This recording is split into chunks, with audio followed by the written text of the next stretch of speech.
Hey, Pastor Steve Waldron. I hope you're having a great day or night in Jesus. Thank you so much for being with us. Do check out our other videos. Join us daily.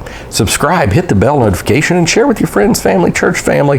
Let's get started. We're looking at some extremely popular kind of modern study Bibles for the most part today. The ESV is a very modern translation based on the RSV. And we're getting this from Christian Book Distributors 2025 Spring Catalog. Don't worry if you're watching this in 2031.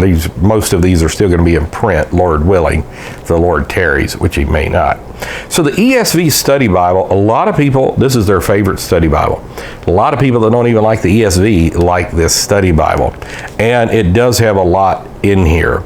And we'll just leave it at that. They have a standard size, artist edition, personal size, large size. It's been a huge seller for them.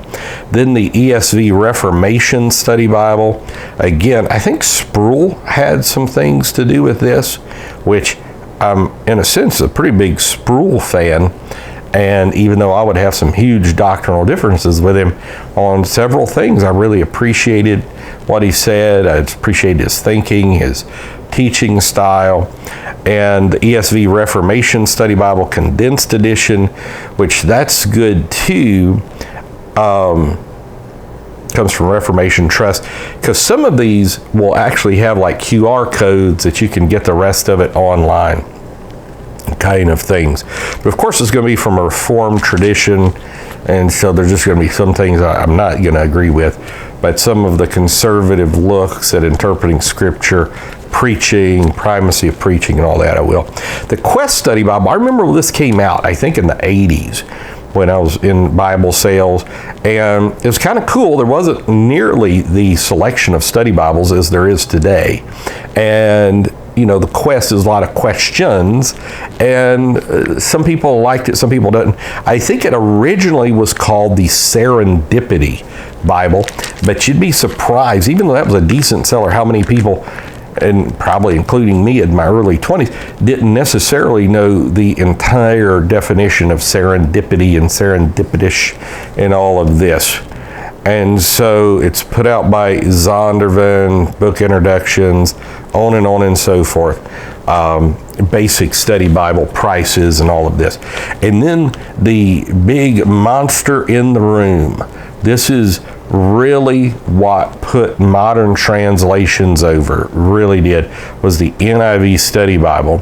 The NIV came out, okay, you had the Living Bible. That was real popular in the 60s, 70s, and 80s. Billy Graham used to pass it out in his crusade.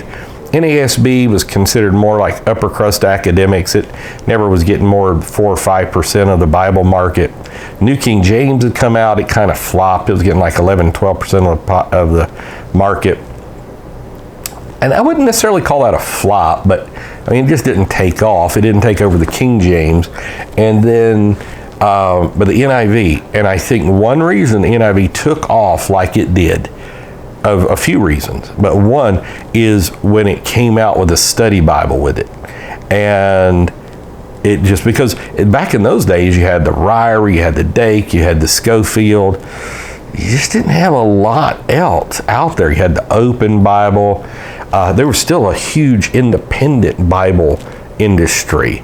Crusade publishers, Dugan publishers, they were kind of coming out with their own different takes on the Bible.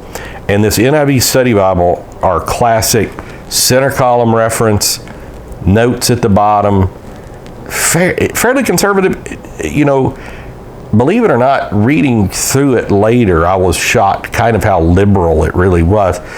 But, and so it's personal size, large print, massive seller. I don't even know how many it's sold. I'm sure it's into the several millions.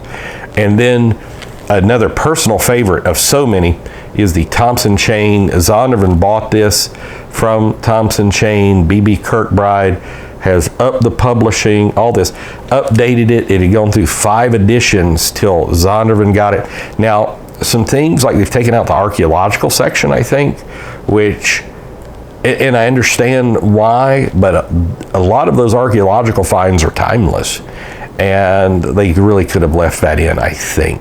I think the Open Bible did the same thing as taking out the archaeological thing. And they also have brought it out in other translations, tons of others.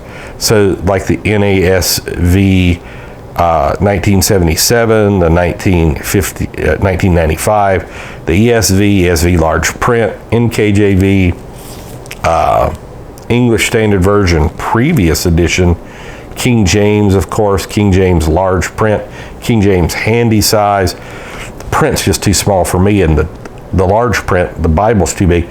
You can also, if you still can, get the large print from like church Bible publishers, just in a beautiful edition. NIV, large print, handy size, New King James, previous edition. I think that's not talking about the previous edition of the translation. It's talking about before they've updated it. And the NIV. So just for pure scriptural study, I always say that the Thompson Chain and the Open Bible are probably the two best that are currently in print. So God bless. Fall in love with Scripture. Best time in human history for Bibles. Grab a bunch. See you later. Bye-bye.